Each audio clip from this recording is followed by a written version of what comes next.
Heart blockage clear ಮಾಡುವ juice ಇದು. Cholesterol ಕರಗಿಸಿ ರಕ್ತದ ಹರಿವು ಸರಾಗ ಮಾಡಿ ಹಾರ್ಟ್ ಅಟ್ಯಾಕ್ ತಡೆಯುವ ಮ್ಯಾಜಿಕ್ ಜ್ಯೂಸ್. ಕೊಲೆಸ್ಟ್ರಾಲ್ ಹೆಚ್ಚಾದರೆ ಹಾರ್ಟ್ ಬ್ಲಾಕೇಜ್, ಹೃದಯಾಘಾತ ಮತ್ತು ಪಾರ್ಶ್ವವಾಯು ಮುಂತಾದ ಸಮಸ್ಯೆಗಳು ಉಂಟಾಗಬಹುದು. ಹೀಗಿರುವಾಗ ಕೊಲೆಸ್ಟ್ರಾಲ್ ಕರಗಿಸಲು ಕೆಲವು ಆಹಾರ ಪದಾರ್ಥ ಸೇವಿಸಬೇಕಾಗುತ್ತದೆ.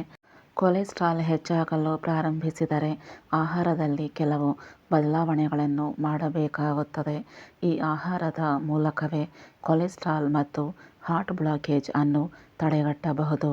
ಇದೊಂದು ಜ್ಯೂಸ್ ಸೇವಿಸಿದರೆ ಹಾರ್ಟ್ ಬ್ಲಾಕೇಜ್ ತೆರವುಗೊಳಿಸುವ ಮೂಲಕ ಹಾರ್ಟ್ ಅಟ್ಯಾಕ್ ಆಗದಂತೆಯೂ ತಡೆಯುತ್ತದೆ. ಆಯುರ್ವೇದದ ಪ್ರಕಾರ ಸೋರೆಕಾಯಿ ಜ್ಯೂಸ್ ಅಥವಾ ಸೋರೆಕಾಯಿ ಸೂಪ್ ಕುಡಿಯುವುದರಿಂದ ಕೆಟ್ಟ ಕೊಲೆಸ್ಟ್ರಾಲ್ ಅನ್ನು ಸುಲಭವಾಗಿ ಕರಗುವುದು. ಕೊಲೆಸ್ಟ್ರಾಲ್ ಮಟ್ಟವನ್ನು ಕಡಿಮೆ ಮಾಡಲು ಸ್ಟಾರ್ ಫ್ರೂಟ್, ಮರದ ತೊಗಟೆ ಮತ್ತು ದಾಲ್ಚಿನ್ನಿ ಪುಡಿಯನ್ನು ನೀರಿಗೆ ಹಾಕಿ ಕುದಿಸಿ ಕುಡಿಯಬೇಕು.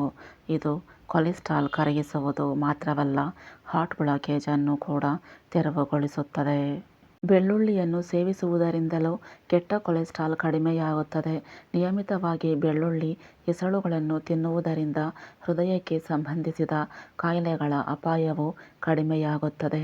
ಈ 3 ಮನೆಮದ್ದುಗಳು ಕೆಟ್ಟ ಕೊಲೆಸ್ಟ್ರಾಲ್ ಅನ್ನು ಕಡಿಮೆ ಮಾಡುವಲ್ಲಿ ಪರಿಣಾಮಕಾರಿಯಾಗಿದೆ. ಈ ಮೂಲಕ ಹಾರ್ಟ್ ಬ್ಲಾಕೇಜ್ ತೆರವಾಗಿ ಹೃದಯಕ್ಕೆ ಸರಿಯಾಗಿ ಬ್ಲಡ್ ಸರ್ಕ್ಯುಲೇಷನ್ ಆಗುತ್ತದೆ. ಈ ಮೂಲಕ ಹಾರ್ಟ್ ಅಟ್ಯಾಕ್ ಅಪಾಯವು ತಪ್ಪುತ್ತದೆ.